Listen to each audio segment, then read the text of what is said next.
ನಮಸ್ಕಾರ ವೀಕ್ಷಕರೇ, welcome to stocks Kannada. ಬನ್ನಿ ನಾಳೆ ನಿಫ್ಟಿ ಹಾಗೂ ಬ್ಯಾಂಕ್ ನಿಫ್ಟಿ ಅನಲೈಸ್ ಮಾಡೋಣ. ನಿಫ್ಟಿ ನೋಡಿ 84 ಪಾಯಿಂಟ್ ಅಪ್ಸೈಡ್ ಮೂವ್ ಆಗಿಬಿಟ್ಟು 24,936ರಲ್ಲಿ ಕ್ಲೋಸ್ ಆಗಿದೆ. ನಿಫ್ಟಿದು 5 ಮಿನಿಟ್ಸ್ ಕ್ಯಾಂಡಲ್ ಸ್ಟಿಕ್ ಚಾರ್ಟ್ ಇದು 24,823ರಲ್ಲಿ ಮಾರ್ಕೆಟ್ ಓಪನ್ ಆಯಿತು. ಅದರ ನಂತರ ಒಂದು 5 ನಿಮಿಷ 10 ನಿಮಿಷ 15 ನಿಮಿಷಕ್ಕೆ ಒಂದು ಲೋ ಫಾರ್ಮ್ ಆಯಿತು 24,753. ಮತ್ತು ಅದರ ನೆಕ್ಸ್ಟ್ 5 ಮಿನಿಟ್ಸ್ ಕ್ಯಾಂಡಲೇ ರಿವರ್ಸ್ ಆಯಿತು ನೋಡಿ, ರಿಕವರಿ ಆಯಿತು. ಅದರ ನೆಕ್ಸ್ಟ್ 5 ಮಿನಿಟ್ಸ್ ಕ್ಯಾಂಡಲು ಫುಲ್ ಏನು ಮಾರ್ಕೆಟ್ ಓಪನ್ ಆಗಿತ್ತು ಆ ಒಂದು ಕ್ಯಾಂಡಲ್ನ ಹೈ ಕ್ರಾಸ್ ಆಯಿತು. ಸೊ ಇಲ್ಲಿ ಆಪ್ಷನ್ ಬಯಸ್ಗೆ 2 ಅವಕಾಶ ಕೊಟ್ಟಿದೆ ನಿಫ್ಟಿಯಲ್ಲಿ ಟ್ರೇಡ್ ಮಾಡಲಿಕ್ಕೆ, ಕಾಲ್ ಬೈ ಮಾಡಲಿಕ್ಕೆ ಅಂತ ಹೇಳ್ಬೋದು. ಒಂದು ಇವತ್ತಿನ ಒಂದು ಫಸ್ಟ್ ಕ್ಯಾಂಡಲ್ ಹೈ ಏನು ಕ್ರಾಸ್ ಆಯಿತು ಈ ಕ್ಯಾಂಡಲ್ಲು, ಅಲ್ಲಿ ನಾವು ಒಂದು ಕಾಲ್ ಬೈ ಮಾಡಿಬಿಟ್ಟು ಈ ಒಂದು ಸಪೋರ್ಟ್ ಲೈನ್ ಇದೆ ನೋಡಿ, ಇಲ್ಲಿ ಸ್ಟಾಪ್ ಲಾಸ್ ಅನ್ನು ಇಡ್ಬೋದು. ಸೊ ಸ್ಟಾಪ್ ಲಾಸ್ ಇಲ್ಲಿ ಸಿ ಬೈ ಮಾಡೋಣ. ಸಿ ಬೈ ಮಾಡಿಬಿಟ್ಟು ಒಂದು decent earnings, very decent earnings without stop loss hitting ಅಂತ ಹೇಳ್ಬೋದು. ಏನಕ್ಕೆ ಅಂದರೆ ಎಕ್ಸಾಕ್ಟ್ಲಿ ನಾವು ಸ್ಟಾಪ್ ಲಾಸನ್ನು ಎಲ್ಲಿ ಪ್ಲೇಸ್ ಮಾಡಿದ್ದೀವಿ, ಸಪೋರ್ಟ್ ಲೈನಲ್ಲಿ ಪ್ಲೇಸ್ ಮಾಡಿದ್ದೀವಿ, ಅದನ್ನು ಹಿಟ್ ಆಗಿಲ್ಲ. ಅದು ಅಲ್ಲಿಂದ 24,780 ಒಂದು ಸ್ಟಾಪ್ ಲಾಸು, ಅಲ್ಲಿಂದ ನಾವು 24,818ರಲ್ಲಿ ನಾವು ಎಂಟರ್ ಆದರೂ ಕೂಡ ಇಲ್ಲಿ ನಾವು ಎಂಟರ್ ಆಗ್ತೀವಿ. ಒಂದು ಫಸ್ಟ್ ಕ್ಯಾಂಡಲ್ ಕ್ರಾಸ್ ಆದ ನಂತರ 24,818, ಹೈ ಎಷ್ಟಾಗಿದೆ 24,950. ಸೊ ಏನಿಲ್ಲ ಅಂದರೂ 130 ಪಾಯಿಂಟ್ ಸಿಕ್ಕಿರೋದು, ಅದನ್ನು ಪ್ರೀಮಿಯಂನಲ್ಲಿ ಕನ್ವರ್ಟ್ ಮಾಡಿ at the money in the money ಅಂತ ಪ್ರತಿದಿನ ಹೇಳ್ತೀನಿ. ಯಾಕಂದರೆ ಔಟ್ ಆಫ್ ದ ಮನಿ ತೊಗೊಂಡ್ರೆ ಪ್ರೀಮಿಯಮ್ ಅಷ್ಟೊಂದು ಫಾಸ್ಟಾಗಿ ರನ್ ಆಗಲ್ಲ. ಇನ್ ದ ಮನಿ ಅಥವಾ ಆ್ಯಟ್ ದ ಮನಿ ತೊಗೊಂಡ್ರೆ ಅನುಕೂಲ ಆಗುತ್ತೆ ಈ ಥರ ಮಾರ್ಕೆಟ್ ಇದ್ದಾಗ. ಸೊ ಏನಿಲ್ಲ ಅಂದರೂ ಒಂದು 20 to 30% ಪ್ರಾಫಿಟ್ ಸಿಗೋದು. ಇಲ್ಲಿ ನೋಡಿ ಎಷ್ಟು ಚೆನ್ನಾಗಿ ರಿಕವರಿ ಆಗಿದೆ. ಒಂದು ಅಪಾರ್ಚುನಿಟಿ ಅಲ್ಲಿ ಕೊಟ್ಟಿದೆ, ಇನ್ನೊಂದು ಅಪಾರ್ಚುನಿಟಿ ಎಲ್ಲಿ ಕೊಟ್ಟಿದೆ, ಇಲ್ಲಿ ಎಂಟರ್ ಆಗ್ಬೋದಾಗಿತ್ತು. ಇಲ್ಲಿ ಏನಕ್ಕೆ ನೋಡಿ, ಹೈಯರ್ ಹೈ ಕ್ರಿಯೇಟ್ ಆಗಿದೆ 1 2 3 1 2 3 ನೋಡಿ ಎಷ್ಟು ಚೆನ್ನಾಗಿ ವರ್ಕೌಟ್ ಆಗುತ್ತೆ. ಚಾರ್ಟ್ ಪ್ಯಾಟರ್ನಲ್ಲಿ ಎಷ್ಟು ಚೆನ್ನಾಗಿ ಇದಾಗುತ್ತೆ. ಅದಕ್ಕೆ ಬ್ಯಾಕ್ ಟೆಸ್ಟ್ ಮಾಡಿ ಅಂತ ಹೇಳೋದು ನಾನು. ಬ್ಯಾಕ್ ಟೆಸ್ಟ್ ಮಾಡಿ ಪ್ರತಿದಿನ ಕುಳಿತು ಏನಿಲ್ಲ ಅಂದರೂ ಒಂದು 5 ರಿಂದ 10 ಚಾರ್ಟ್ಗಳನ್ನು ಅಬ್ಸರ್ವ್ ಮಾಡಿ ಸ್ಟಡಿ ಮಾಡಿ ಒಂದು ಪರ್ಫೆಕ್ಷನ್ ಬರುತ್ತೆ ಅಂತ ಹೇಳ್ಬೋದು. ಸೊ ಅದಕ್ಕೆ ನಾವು ಇಲ್ಲಿ ಕಾಲ್ ಅಗೇನ್ ಬೈ ಮಾಡ್ತೀವಿ, ಸ್ಟಾಪ್ ಲಾಸನ್ನು ಇಲ್ಲಿಡ್ತೀವಿ, ಇಲ್ಲಿ ಪ್ರಾಫಿಟ್ ಬುಕ್ ಮಾಡ್ಕೊತೀವಿ. ಎಷ್ಟಾಗುತ್ತೆ ಪಾಯಿಂಟ್ಸು 60 ಪಾಯಿಂಟ್ ಇದೆ. ಅದನ್ನು ನಾವು ಪ್ರೀಮಿಯಂನಲ್ಲಿ ಕನ್ವರ್ಟ್ ಮಾಡಿದರೆ ಅಟ್ಲೀಸ್ಟ್ ಒಂದು 10 ರಿಂದ 15 ಪಾಯಿಂಟ್ ಆದರೂ ಸಿಕ್ಕಿರೋದು. ಸೊ 2 ಅಪಾರ್ಚುನಿಟಿ ಕೊಟ್ಟಿದೆ. 15 ಪಾಯಿಂಟ್ ಅಂದರೆ ಚಿಕ್ಕದಲ್ಲ, ನಿಫ್ಟಿಯಲ್ಲಿ ತುಂಬ ಒಳ್ಳೆಯ ಒಂದು ಪ್ರಾಫಿಟ್ ಅಂತ ಹೇಳಲಿಕ್ಕೆ ಇಷ್ಟಪಡ್ತೀನಿ ಪ್ರೀಮಿಯಂನಲ್ಲಿ. ಹೌದು, ಹೀಗಾಗಿ 2 ಅಪಾರ್ಚುನಿಟಿ ಕೊಟ್ಟಿದೆ. ಮಾರ್ಕೆಟ್ ಇವತ್ತು ರಿವರ್ಸ್ ಆಗಿದೆ. ಯಾರ್ಯಾರು ಪುಟ್ ಬೈ ಮಾಡಿದ್ರು ಅವ್ರಿಗೆಲ್ಲ ಒಂದು ನಷ್ಟ ಆಗಿರುತ್ತೆ ಅಂದ್ಕೊಂಡಿರ್ತೀನಿ. ಸಪೋಸ್ ಏನಾದರೂ ನಿನ್ನೆ ಯಾರಾದರೂ ಅಂದರೆ ಫ್ರೈಡೇ ಇಲ್ಲಿ ಮಾರ್ಕೆಟ್ ಫಾಲ್ ಆಗಿತ್ತು, ಯಾರಾದರೂ ಇಲ್ಲಿ ಒಂದು ಪಿ ಬೈ ಮಾಡಿದರೆ ನೋಡಿ ಫ್ಲ್ಯಾಟ್ ಓಪನಿಂಗ್ ಆಯಿತು ಮಾರ್ಕೆಟು, ಇಲ್ಲಿ ಬಂದಾಗ ಅವರು ಪ್ರಾಫಿಟ್ ಬುಕ್ ಮಾಡ್ಕೋಬೇಕು, ಅಂದರೆ ಪ್ರಾಫಿಟ್ ಆಗಿರುತ್ತೆ. ಅದನ್ನು ಹಾಗೆ ಬಿಟ್ಟಿದ್ರೆ ಲಾಸ್ ಆಗುತ್ತೆ. 24,800 ಕೆಳಗಡೆ ಯಾವಾಗ ಮಾರ್ಕೆಟ್ ಸ್ಟಾರ್ಟ್ ಆಯಿತು ಅವಾಗ ಒಂದು ಪ್ರಾಫಿಟ್ ಬುಕ್ ಮಾಡ್ಕೊಂಡಿದ್ರೆ ಅವ್ರಿಗೆ ಲಾಭ ಆಗಿರುತ್ತೆ. ಅದರ್ವೈಸ್ ಪ್ರೀಮಿಯಂ ಡಿಕೆ ಆಗಿರುತ್ತೆ. 5 ನಿಮಿಷದ ಕ್ಯಾಂಡಲ್ನಲ್ಲಿ 2 ಅಪಾರ್ಚುನಿಟಿ ಆಪ್ಷನ್ ಬಯಸ್ಗೆ ಕಾಲ್ ಬೈ ಮಾಡಲಿಕ್ಕೆ ಚೆನ್ನಾಗಿ ಕೊಟ್ಟಿದೆ ಅಂತ ಹೇಳ್ಬೋದು. ಪುಟ್ ಬೈ ಮಾಡಲಿಕ್ಕೆ ಯಾವುದೇ ಅವಕಾಶ ಇಲ್ಲ. ಅಫ್ಕೋರ್ಸ್ ಸ್ಕ್ಯಾಲ್ಪ್ ಮಾಡೋರು ಇಲ್ಲಿ ಮಾಡಿರ್ತಾರೆ, ಅದು ಒಂದು 3 ಪಾಯಿಂಟು 5 ಪಾಯಿಂಟು ಈ ಥರ ಸಿಗುತ್ತೆ. ಬೇಡ, ಅದು ಆ ಥರ ಮಾಡೋದು ಬೇಡ. ಡೀಸೆಂಟ್ ಅರ್ನಿಂಗ್ ಅಂದರೆ ಇದು ಫಂಟಾಸ್ಟಿಕ್ ಎಂಟ್ರಿ ಪ್ಲೇಸ್ ಅಂತ ಹೇಳ್ಬೋದು. ಇಲ್ಲಿ ಎಂಟರ್ ಕಾಲ್ ಬೈ ಮಾಡ್ಬೋದು, ಕಾಲ್ ಅಲ್ಲಿ ಎಂಟರ್ ಆಗ್ಬೋದು. ನಾವು ಸ್ಟಾಪ್ ಲಾಸನ್ನು ಇಲ್ಲಿಟ್ಟರೆ this is the decent earning. ಮತ್ತೆ ನೋಡೋದು ಬೇಡ. ಒಂದ್ಸಲ ಅರ್ನಿಂಗ್ ಆಯ್ತಂದರೆ ನೆಕ್ಸ್ಟ್ ಒಂದು ದಿನಕ್ಕೆ ಟ್ರೇಡ್ ಮಾಡೋದು ಬೇಡ, ನೆಕ್ಸ್ಟ್ ಡೇನೇ ಮಾರ್ಕೆಟನ್ನು ನೋಡೋಣ. ಆ ಥರ ಒಂದು ಮೆಂಟಾಲಿಟಿಯನ್ನು ನಾವು ಕ್ರಿಯೇಟ್ ಮಾಡ್ಕೋಬೇಕಾಗುತ್ತೆ. ಡೈಲಿ ಚಾರ್ಟ್ ನೋಡಿ, ಡೈಲಿ ಚಾರ್ಟು ಇಲ್ಲೊಂದು ಬಿಗ್ ಕ್ಯಾಂಡಲ್ ಇತ್ತು ಬಿಯರಿಶು, ಅದರ ಪಕ್ಕಕ್ಕೆ ಒಂದು ಸ್ಮಾಲ್ ಒಂದು ಗ್ರೀನ್ ಕ್ಯಾಂಡಲ್ ಫಾರ್ಮ್ ಆಗಿದೆ, ಇನ್ಸೈಡ್ ಕ್ಯಾಂಡಲ್ ಥರ ಫಾರ್ಮ್ ಆಗಿದೆ. ಎಲ್ಲಿವರೆಗೆ ಇದನ್ನು ಕ್ರಾಸ್ ಆಗಲ್ಲ ಅಲ್ಲಿವರೆಗೆ ನಮಗೆ ಒಂದು ಕಾನ್ಫಿಡೆನ್ಸ್ ಬರಲ್ಲ ಅಪ್ಸೈಡ್ ಅಂತ. ಏಕೆಂದರೆ 24,936ರಲ್ಲಿದೆ. ನಾಳೆ 25,000 ಹ್ಯೂಜ್ ರೆಸಿಸ್ಟೆನ್ಸ್ ಆಗುತ್ತೆ. ಅಲ್ಲಿ ಕಾಲ್ ರೈಟರ್ಸ್ ತುಂಬ ಇದ್ದಾರೆ. 25,000ವರೆಗೆ ಬರ್ಬೋದು. ಅದನ್ನು ಕ್ರಾಸ್ ಮಾಡೋದು ಕಷ್ಟ ಅಂತ ಹೇಳ್ಬೋದು. ಹೀಗಾಗಿ 25,000ಅನ್ನು ಮೇಜರ್ ಒಂದು ರೆಸಿಸ್ಟೆನ್ಸ್ ಆಗಿಡೋಣ. ಅದರ ನೆಕ್ಸ್ಟ್ ವೆರಿ ಬಿಗ್ ರೆಸಿಸ್ಟೆನ್ಸು 25,100. ಕೆಳಗಡೆ ಬಂದರೆ 24,800 ವೆರಿ ಬಿಗ್ ಸಪೋರ್ಟ್ ಬರುತ್ತೆ ನಾಳೆಗೆ. ಈ ಸಪೋರ್ಟನ್ನು ಕನ್ಸಿಡರ್ ಮಾಡೋಣ ನಾಳೆಗೆ. ನೋಡೋಣ ನಾಳೆ ಹೇಗೆ ಮೂವ್ ಆಗುತ್ತೆ. ಇವತ್ತು ಮಾರ್ಕೆಟ್ ರಿಕವರಿ ಆಗಲಿಕ್ಕೆ ಏನು ಕಾರಣಗಳು?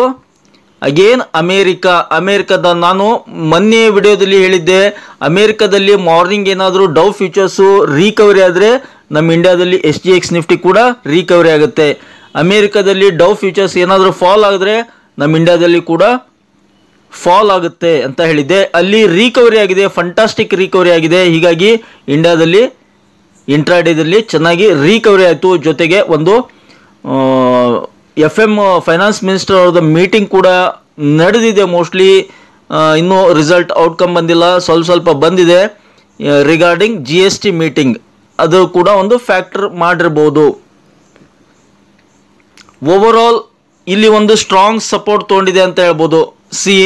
24,800 ಸ್ಟ್ರಾಂಗ್ ಸಪೋರ್ಟ್ ತೊಗೊಂಡ್ಬಿಟ್ಟು ರಿಕವರಿ ಆಗಿದೆ. ಇದೇ ಥರ ರಿಕವರಿ ಆದರೆ ನೆಕ್ಸ್ಟ್ ಹರ್ಡಲ್ ಇಲ್ಲಿದೆ ನೋಡಿ 25,110. ಅದನ್ನು ಕ್ರಾಸ್ ಆಗಬೇಕಾಗುತ್ತೆ. ಯಾಕಂದರೆ ಬಿಗ್ ಬೀರಿಶ್ ಕ್ಯಾಂಡಲ್ ಒನ್ ಡೇದ್ದು ಫಾರ್ಮ್ ಆಗಿದೆ. ಅದು ಕಂಪ್ಲೀಟ್ ಅದನ್ನು ದಾಟಬೇಕು ಅಂದಾಗ ಪಾಸಿಟಿವ್ನೆಸ್ ಕ್ರಿಯೇಟ್ ಆಗುತ್ತೆ ಮಾರ್ಕೆಟ್ನಲ್ಲಿ. ಅದಕ್ಕೆ ಕ್ರಿಯೇಟ್ ಆಗಬೇಕಂದ್ರೆ ಏನು, ನಾಳೆ ಅಮೇರಿಕಾದಲ್ಲಿ CPI ಇನ್ಫ್ಲೇಷನ್ದು ಡೇಟಾ ಹೊರಬರೋದಿದೆ ಮೋಸ್ಟ್ ಪ್ರಾಬಬ್ಲಿ. ಹೀಗಾಗಿ ನಾಳೆ ಏನಾಗುತ್ತೆ, ಒಂದು ಸೈಡ್ ವೇ ಮಾರ್ಕೆಟ್ ಆಗ್ಬೋದು. ಇಂಟ್ರಾಡೇದಲ್ಲಿ ಅಮೇರಿಕನ್ ಮಾರ್ಕೆಟು ನಮ್ಮ ಮಾರ್ಕೆಟ್ ಓಪನ್ ಆದಾಗ ಅಲ್ಲಿ ಡೌ ಫ್ಯೂಚರ್ಸ್ ಓಪನ್ ಇರ್ತವೆ, ಅವು ಸೈಡ್ ವೇ ಇರ್ಬೋದು. ಅಲ್ಲಿ ಸೈಡ್ ವೇ ಇದ್ದರೆ ನಮ್ಮ ಮಾರ್ಕೆಟ್ ಕೂಡ ಸೈಡ್ ವೇ ಇರುತ್ತೆ. ನಂತರ ಸಾಯಂಕಾಲ ಅಲ್ಲಿ CPI ಇನ್ಫ್ಲೇಷನ್ ಡೇಟಾ ಹೊರಗೆ ಬರುತ್ತೆ. ಅದನ್ನು ನೋಡ್ಕೊಂಡ್ಬಿಟ್ಟು ಅಮೇರಿಕನ್ ಮಾರ್ಕೆಟ್ ರಿಯಾಕ್ಟ್ ಮಾಡ್ತವೆ. ಅದರ ನಂತರ ನಾಡಿದ್ದು ನಮ್ಮ ಮಾರ್ಕೆಟ್ ರಿಯಾಕ್ಟ್ ಆಗುತ್ತೆ. ಹೀಗಾಗಿ ನಾಳೆ ಟ್ರೇಡ್ ಮಾಡೋರು ದಯವಿಟ್ಟು ಸ್ಟಾಪ್ ಲಾಸನ್ನು ಮೇಂಟೈನ್ ಮಾಡಿ. ಪ್ರತಿದಿನ ಅದನ್ನೇ ಹೇಳ್ತೀನಿ ನಾನು, ಆಪ್ಷನ್ ಬಯಸು ಸ್ಟಾಪ್ ಲಾಸನ್ನು ಮೇಂಟೈನ್ ಮಾಡ್ಕೊಂಡ್ಬಿಟ್ಟು ಸಪೋರ್ಟು ರೆಸಿಸ್ಟೆನ್ಸು ನೋಡ್ಕೊಂಡ್ಬಿಟ್ಟು ಟ್ರೇಡ್ ಮಾಡಿ. ಅದರ್ವೈಸ್ ಟ್ರೇಡ್ ಮಾಡಲಿಕ್ಕೆ ಹೋಗಬೇಡಿ, ಅದು ಬೆಸ್ಟ್ ಆಪ್ಷನ್ನು. ಸ್ಟಡಿ ಮಾಡಿ. ವೀಕ್ಲಿ ಚಾರ್ಟ್ ಹೇಗಿದೆ? ವೀಕ್ಲಿ ಚಾರ್ಟು ವಾರದ ಮೊದಲನೇ ದಿನ ನೋಡಿ ಎಂಗಲ್ಫಿಂಗ್ ಕ್ಯಾಂಡಲ್ ಕ್ರಿಯೇಟ್ ಆಗಿತ್ತು ಲಾಸ್ಟ್ ವೀಕ್ದು. ಅದನ್ನು ಕವರ್ ಮಾಡಲಿಕ್ಕೆ ಪ್ರಯತ್ನ ಪಡ್ತಾ ಇದೆ. ಹೀಗಾಗಿ ಇಲ್ಲಿವರೆಗೆ ಬರೋದು ಕಷ್ಟ. ಈ ವಾರ ಇಲ್ಲಿವರೆಗೆ ಬರ್ಬೇಕಂದ್ರೆ ಏನಾಗುತ್ತೆ, ಸ್ಟ್ರಾಂಗ್ ಮೂಮೆಂಟಮ್ ಅಮೇರಿಕಾದಲ್ಲಿ ಬರಬೇಕು. ಅಂದಾಗ 25,300 ದಾಟುತ್ತೆ. ಅದರ್ವೈಸ್ ಏನಾಗುತ್ತೆ, 25,100ನಿಂದ 24,800 ಈ ಒಂದು ರೇಂಜ್ನಲ್ಲಿ ಈ ವಾರ ಸುತ್ತರಿಬೋದು. ನಂತರ ನೆಕ್ಸ್ಟ್ ವೀಕು ಫೆಡರಲ್ ಮೀಟಿಂಗ್ ಇದೆ, ಅದನ್ನು ನೋಡ್ಕೊಂಡ್ಬಿಟ್ಟು ಮಾರ್ಕೆಟ್ನಲ್ಲಿ ಒಂದು ಡೈರೆಕ್ಷನ್ ಬರ್ಬೋದು. ಬ್ಯಾಂಕ್ ನಿಫ್ಟಿ ನೋಡಿ ಸ್ನೇಹಿತರೆ, ಫಂಟಾಸ್ಟಿಕ್ ರಿಕವರಿ ಆಗಿದೆ. 540.1.07% ಅಪ್ ಮೂವ್ ಆಗಿದೆ. 51,000 ದಾಟಿಬಿಟ್ಟಿದೆ. 51,000 ದಾಟಿದ್ದು 51,117ರಲ್ಲಿ ಕ್ಲೋಸ್ ಆಗಿದೆ. ಬ್ಯಾಂಕ್ ನಿಫ್ಟಿದು 5 ಮಿನಿಟ್ಸ್ ಚಾರ್ಟ್ ಇದು ಫಂಟಾಸ್ಟಿಕ್ ಒಂದು ಆಪ್ಷನ್ ಬಯಸ್ಗೆ ಫಂಟಾಸ್ಟಿಕ್ ಡೇ ಅಂತ ಹೇಳ್ಬೋದು. ಸ್ಪೆಷಲಿ ಬಿಗಿನರ್ಸ್ಗೆ ಹೇಳಿ ಮಾಡಿರ್ತಕ್ಕಂಥ ಚಾರ್ಟು. ಏನಕ್ಕೆ ನೋಡಿ, ಸಪೋರ್ಟು ರೆಸಿಸ್ಟೆನ್ಸು ಕ್ಲಿಯರ್ ಕಾಣ್ತಾ ಇದೆ. ಎಂಟ್ರಿ ಆಗಲಿಕ್ಕೆ ತುಂಬ ಈಸಿ ಇದೆ. ಇದರಲ್ಲಿ 50,540ರಲ್ಲಿ ಹೆಚ್ಚು ಕಡಿಮೆ ಮಾರ್ಕೆಟ್ ಓಪನ್ ಆಯಿತು. ನಂತರ ಅಲ್ಲಿಂದ ಫಾಲ್ ಆಯಿತು, ಮತ್ತೆ ರಿಕವರಿ ಆಯಿತು, ಮತ್ತೆ ಫಾಲ್ ಆಯಿತು, ಮತ್ತೆ ರಿಕವರಿ ಆಯಿತು. ಲೋ ಎಲ್ಲಿ ಕ್ರಿಯೇಟ್ ಆಯಿತು, 50,359. 4 ಕ್ಯಾಂಡಲ್ಲು 5 ನಿಮಿಷದ್ದು ಆಲ್ಮೋಸ್ಟ್ ಆಲ್ 50,350 360ವರೆಗೆ ಬಂದುಬಿಟ್ಟು ರಿಕವರಿ ಆಗಿವೆ. ನಾವು ಯಾವಾಗ ಎಂಟರ್ ಆಗಬೇಕು, ಇಲ್ಲಿ ಫಸ್ಟ್ ಕ್ಯಾಂಡಲ್ ಯಾವಾಗ ಕ್ರಾಸ್ ಆಯಿತು ನೋಡಿ, ಇಲ್ಲಿ ಎಂಟರ್ ಆಗೋಣ. ಇಲ್ಲಿ ಏನು ಮಾಡ್ಬೇಕು, ನಾವು ಒಂದು ಕಾಲ್ ಬಾಯ್ ಮಾಡಬೇಕು. ಕಾಲ್ ಬಾಯ್ ಮಾಡಿಬಿಟ್ಟು ಸ್ಟಾಪ್ ಲಾಸ್ ಎಲ್ಲಿ ಇಡಬೇಕು, ಅದು ಒಂದು ದೊಡ್ಡ ಪ್ರಶ್ನೆ ಆಗುತ್ತೆ. ಇಲ್ಲಿದೆ ನೋಡಿ 50,490 ರೌಂಡ್ ಫಿಗರ್. 50,500 ಸ್ಟಾಪ್ ಲಾಸ್ ಇಡೋಣ. ಸ್ಟಾಪ್ ಲಾಸ್ ಹಂಟ್ ಆಗಿಲ್ಲ, ರಿಜೆಕ್ಷನ್ ಆದರೂ ಕೂಡ ಮತ್ತೆ ರಿಕವರಿ ಆಗಿದೆ ನೋಡಿ. ಇಲ್ಲಿಂದ ನಮಗೆ 700 ಪಾಯಿಂಟ್ ರಿಕವರಿ ಆಗಿದೆ, 700 ಪಾಯಿಂಟ್ ಸಿಕ್ಕಿದೆ ನಮಗೆ. ಅದನ್ನು ಪ್ರೀಮಿಯಂನಲ್ಲಿ ಕನ್ವರ್ಟ್ ಮಾಡಿದರೆ 30% ಹಿಡಿದ್ರು ಕೂಡ 200 ಪಾಯಿಂಟ್ಸ್ ಪ್ರಾಫಿಟ್ ಸಿಗೋದು ನಮಗೆ ಒಂದು ಲಾಟಿಗೆ 3,000 ರೂಪಾಯಿ ಆಗುತ್ತೆ. ಡಿಪೆಂಡ್ಸ್ ಆನ್ ಅವರ್ ಕೆಪಾಸಿಟಿ ನಮಗೆ ಅರ್ನಿಂಗ್ ಆಗೋದು. So fantastic day in bank Nifty. Clear cut ಹೇಳಿದೆ, ಸಪೋರ್ಟು ರೆಸಿಸ್ಟೆನ್ಸ್ ತೋರಿಸ್ಬಿಟ್ಟು ಎಂಟರ್ ಆಗಲಿಕ್ಕೆ ಅವಕಾಶ ಇತ್ತು ಅಂತ ಹೇಳ್ತಾ ಇದ್ದೀನಿ. ಹೀಗಾಗಿ ಅದಕ್ಕೆ ನಾನು ಪದೇ ಪದೇ ಹೇಳ್ದು, ಸಪೋರ್ಟ್ ನೋಡಿ, ರೆಸಿಸ್ಟೆನ್ಸ್ ನೋಡಿ. ಇಲ್ಲಿ ಹೇಗೆ ರಿಜೆಕ್ಷನ್ ಆಗಿದೆ, 2 ಸಲ ರಿಜೆಕ್ಷನ್ ಆಗಿದೆ. ಇಲ್ಲಿ ಹೇಗೆ ಸಪೋರ್ಟ್ ತೊಗೊಂಡ್ಬಿಟ್ಟು ರಿಕವರಿ ಆಗಿದೆ, ಮತ್ತು ಇಲ್ಲಿ ರೆಸಿಸ್ಟೆನ್ಸ್ ಫೇಸ್ ಆಗಿಬಿಟ್ಟು ಅದೇ ಲೈನಲ್ಲಿ ಕ್ಲೋಸ್ ಆಗಿದೆ. ಇಲ್ಲಿ ನೋಡಿ ಫಂಟಾಸ್ಟಿಕ್ ಸಪೋರ್ಟ್ ತೊಗೊಂಡಿದೆ ನೋಡಿ, ಇಲ್ಲಿ ಸಪೋರ್ಟ್ ತೊಗೊಂಡಿದೆ. ಸೊ ಈ ಥರ ಸಪೋರ್ಟು ರೆಸಿಸ್ಟೆನ್ಸ್ ಅಥವಾ ಸಪ್ಲೈ ಡಿಮ್ಯಾಂಡನ್ನು ಅಂತಾರೆ. ನಾನು ಸಪೋರ್ಟ್ ರೆಸಿಸ್ಟೆನ್ಸ್ ಈಸಿ ವರ್ಡ್ ಆಯ್ತು, ಸಪೋರ್ಟ್ ರೆಸಿಸ್ಟೆನ್ಸ್ ಯೂಸ್ ಮಾಡ್ತಾ ಇದ್ದೀನಿ. ಇದನ್ನು ದಯವಿಟ್ಟು ನೋಡಿ, ಇನ್ಬಿಲ್ಟ್ ಇದೆ ಇದು, ನೀವೇನು ಮ್ಯಾಜಿಕ್ ಮಾಡೋ ಅವಶ್ಯಕತೆಯೂ ಇಲ್ಲ. ಅದನ್ನು ನೋಡ್ಕೊಂಡ್ಬಿಟ್ಟು ಈಸಿಯಾಗಿ ನೋಡಿ, ಇಲ್ಲಿ ಸಪೋರ್ಟ್ ತೊಗೊಂಡಿದೆ. ಅಟ್ಲೀಸ್ಟ್ ಇಲ್ಲಿ ಸ್ಟಾಪ್ ಲಾಸ್ ಇಡ್ಬೋದು, ಬೇಡಪ್ಪ ರಿಸ್ಕ್ ಅಂದರೆ ಇಲ್ಲಿ ಸ್ಟಾಪ್ ಲಾಸ್ ಇಡ್ಬೋದು.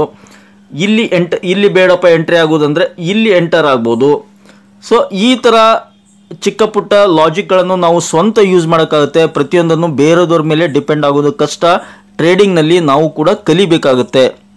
ಫಂಟಾಸ್ಟಿಕ್ ಆಪ್ಷನ್ ಇತ್ತು ಇಲ್ಲಿ ನಿಫ್ಟಿ ಮತ್ತು ಬ್ಯಾಂಕ್ ನಿಫ್ಟಿಯಲ್ಲಿ ಚೆನ್ನಾಗಿ ಮೂಮೆಂಟಮ್ ಇತ್ತು ಅಂತ ಹೇಳ್ಬೋದು. ಬ್ಯಾಂಕ್ ನಿಫ್ಟಿದು ಡೈಲಿ ಚಾರ್ಟ್ ನೋಡಿ, ಎಷ್ಟು ದೊಡ್ಡ ಕ್ಯಾಂಡಲ್ ಫಾರ್ಮ್ ಆಗಿದೆ. ಮೊನ್ನೆ ಕ್ಯಾಂಡಲ್ ಆಲ್ಮೋಸ್ಟ್ ಹತ್ರ ಬಂದಿದೆ. ಬಿಗ್ ಕ್ಯಾಂಡಲ್ ಫಾರ್ಮ್ ಆಗಿದೆ. ಇನ್ನೇನು 51,200 ದಾಟಬೇಕು. ಅದನ್ನು ದಾಟಿದರೆ ಚೆನ್ನಾಗಿ ಸಸ್ಟೈನ್ ಆಗುತ್ತೆ. ಮೋಸ್ಟ್ ಪ್ರಾಬಬ್ಲಿ ನಾಳೆ ಮೂವ್ ಆಗ್ಬೋದು, ಗೊತ್ತಿಲ್ಲ, ಅಥವಾ ನಾಡಿದ್ದಾಗ್ಬೋದು. ನಾಳೆ ಒಂದು ರೇಂಜ್ ಬೌಂಡ್ ಮಾರ್ಕೆಟ್ ಬಂದರೆ ನಾಡಿದ್ದು ಮೂವ್ ಆಗ್ಬೋದು. ನಾವು ಯಾವುದಕ್ಕೂ ಸಪೋರ್ಟ್ ರೆಸಿಸ್ಟೆನ್ಸ್ ನೋಡೋದಾದರೆ ನೋಡಿ ಸ್ನೇಹಿತರೆ, ನಿನ್ನೆ ನಾವು ಅನಲೈಸ್ ಮಾಡಿದ್ವಿ 50,400 ತಮ್ನೇಲ್ ಕೂಡ ನೋಡ್ಬೋದು ನೀವು. 50,400ವರೆಗೆ ಬರ್ಬೋದು ಬ್ಯಾಂಕ್ ನಿಫ್ಟಿ ಅಂತ ಹೇಳಿದೆ.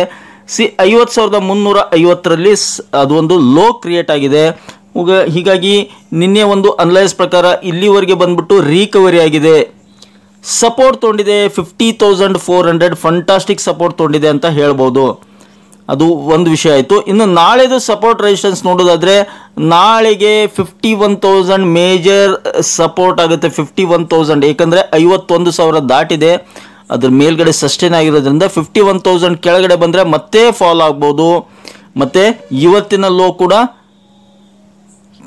ಅದನ್ನು ಬೀಟ್ ಮಾಡ್ಬೋದು. ಹೀಗಾಗಿ ನೆಕ್ಸ್ಟ್ ಸಪೋರ್ಟ್ ಬಂದ್ಬಿಟ್ಟು 50,400 ಇಡೋಣ. ಫಸ್ಟ್ ಸಪೋರ್ಟ್ 51,000, ನೆಕ್ಸ್ಟು 50,700 ಬರುತ್ತೆ. 50,700, 50,400 ಇವು 3 ಸಪೋರ್ಟನ್ನು ಇಟ್ಕೊಳ್ಳೋಣ. ಅಪ್ಸೈಡ್ ಎಲ್ಲಿ ಬರುತ್ತೆ ನಮಗೆ 50,200 ಕ್ರಾಸ್ ಆತಂದರೆ 51,200 ಕ್ರಾಸ್ ಆದರೆ 51,550 ರೀಚ್ ಆಗುತ್ತೆ. ಸೊ ಅದರ ನೆಕ್ಸ್ಟ್ ಪಯಣ 51,750, 51,900 ಈ ಥರ ಒಂದು ಆಪ್ಷನ್ಸ್ ಓಪನ್ ಆಗ್ತಾ ಹೋಗ್ತವೆ.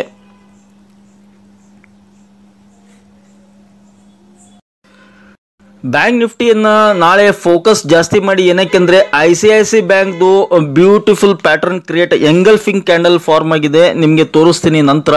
ಎಂಗಲ್ಫಿಂಗ್ ಕ್ಯಾಂಡಲ್ ಫಾರ್ಮ್ ಆಗಿದೆ. ಹೀಗಾಗಿ ಅದನ್ನು ಕೂಡ ಅಬ್ಸರ್ವ್ ಮಾಡಿ. ಅದೇನಾದರೂ ಅಪ್ ಮೂವ್ ಆದರೆ ಬ್ಯಾಂಕ್ ನಿಫ್ಟಿಯಲ್ಲಿ ಟ್ರೇಡ್ ಮಾಡಲಿಕ್ಕೆ ಒಳ್ಳೆಯ ಅವಕಾಶ ಇರುತ್ತೆ. ಯಾವುದಕ್ಕೂ ಸಪೋರ್ಟ್ ರೆಸಿಸ್ಟೆನ್ಸ್ ನೋಡ್ಕೊಂಡ್ಬಿಟ್ಟು ಟ್ರೇಡ್ ಮಾಡ್ಬೋದು. ಇದನ್ನು ನನ್ನ ಒಂದು ರೆಕಮೆಂಡೇಶನ್ ಅಂತ ಕನ್ಸಿಡರ್ ಮಾಡಬೇಡಿ, ಎಜುಕೇಷನ್ ಪರ್ಪೋಸ್ ಅಂತ ಕನ್ಸಿಡರ್ ಮಾಡಿ. ಕೇವಲ ಸ್ಟಡಿಗೋಸ್ಕರ, ಚಾರ್ಟ್ ಸ್ಟಡಿಗೋಸ್ಕರ ನೋಡಿ. ದಯವಿಟ್ಟು ಆಪ್ಷನ್ನು F&O ಟ್ರೇಡ್ ಮಾಡೋದು ಆ ಥರ ಮಾಡಲಿಕ್ಕೆ ಹೋಗಬೇಡಿ. ಮಾಡೋದಾದರೆ ನೀವು ನಿಮ್ಮ ಆರ್ಥಿಕ ಸಲಹೆಗಾರ ಸಲಹೆ ಕೇಳಿಬಿಟ್ಟು ಮುಂದುವರಿಬಹುದು. ಅಮೇರಿಕನ್ ಮಾರ್ಕೆಟು ತುಂಬ ಸ್ಟ್ರಾಂಗ್ ಇದೆ.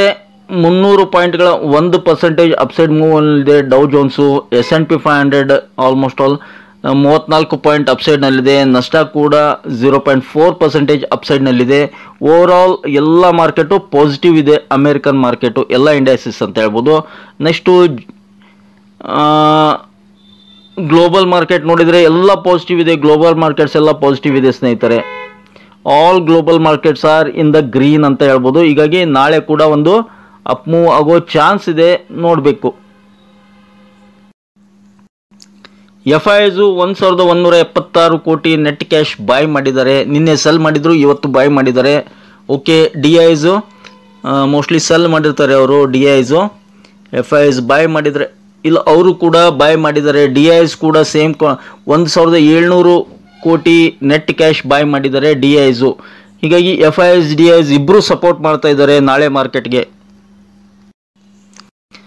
ಇನ್ನು ಎಸ್ ಜಿ ಎಕ್ಸ್ ನಿಫ್ಟಿ ನೋಡೋದಾದರೆ 40 ಪಾಯಿಂಟ್ ಪ್ಲಸ್ನಲ್ಲಿದೆ, 40 ಪಾಯಿಂಟ್ಗಳ ಒಂದು ಪ್ಲಸ್ನಲ್ಲಿ ಟ್ರೇಡ್ ಆಗ್ತಾ ಇದೆ ಸದ್ಯಕ್ಕೆ. ಅಮೆರಿಕನ್ ಮಾರ್ಕೆಟು ಪಾಸಿಟಿವ್ನಲ್ಲಿದೆ, ಹೀಗಾಗಿ ಎಸ್ ಜಿ ಎಕ್ಸ್ ನಿಫ್ಟಿ ಕೂಡ ಪಾಸಿಟಿವ್ನಲ್ಲಿದೆ. ಮೋಸ್ಟ್ ಪ್ರಾಬಬ್ಲಿ ಅಮೆರಿಕನ್ ಮಾರ್ಕೆಟು ಸದ್ಯಕ್ಕೆ ಫಾಲ್ ಆಗೋ ಚಾನ್ಸ್ ಇಲ್ಲ ಅನ್ಕೊತೀನಿ. ಹೀಗಾಗಿ ನಾಳೆ ಕೂಡ ಒಂದು ಮೈಲ್ಡ್ ಗ್ಯಾಪ್ ಅಪ್ ಸಿಗ್ಬೋದು ಮಾರ್ಕೆಟ್ನಲ್ಲಿ, ಇಂಡಿಯನ್ ಮಾರ್ಕೆಟ್ನಲ್ಲಿ. ಅದು ಸಸ್ಟೇನ್ ಆದರೆ ಅಪ್ ಮೂವ್ ಆಗೋ ಚಾನ್ಸ್ ಇದೆ. ಇನ್ನು ನಾಳೆಗೆ ಟ್ರೇಡ್ ಮಾಡ್ತಕ್ಕಂಥ ಸ್ಟಾಕ್ಗಳ ಮಾಹಿತಿಯನ್ನು ನಂತರ ಅಪ್ಲೋಡ್ ಮಾಡ್ತಾ ಇದ್ದೇನೆ ಇನ್ನೊಂದು ಅರ್ಧ ಗಂಟೆ ಬಿಟ್ಟು. ಅದನ್ನು ವಾಚ್ ಮಾಡಿ. ಇಂಟ್ರೆಸ್ಟಿಂಗ್ ಸ್ಟಾಕ್ಗಳ ಮಾಹಿತಿ ಇದೆ, 4 ಸ್ಟಾಕ್ಗಳ ಮಾಹಿತಿ ಇದೆ, ಅವನು ನೋಡ್ಬೋದು ನೀವು. ಐ ಹೋಪ್ ಈ ಒಂದು ಮಾಹಿತಿ ನಿಮ್ಗೆ ಇಷ್ಟ ಆಗಿದೆ ಅನ್ಕೊಂಡಿದ್ದೀನಿ. ಇಷ್ಟ ಆಗಿದ್ರೆ ಮತ್ತೆ ತಡ ಬೇಗ ಚಾನಲ್ಗೆ ಸಬ್ಸ್ಕ್ರೈಬ್ ಮಾಡಿ, ಹಾಗೆ ಕಮೆಂಟ್ ಬಾಕ್ಸ್ನಲ್ಲಿ ಕಮೆಂಟನ್ನು ಡ್ರಾಪ್ ಮಾಡ್ತಾ don't forget to hit the like button. Thank you friends, thank you all.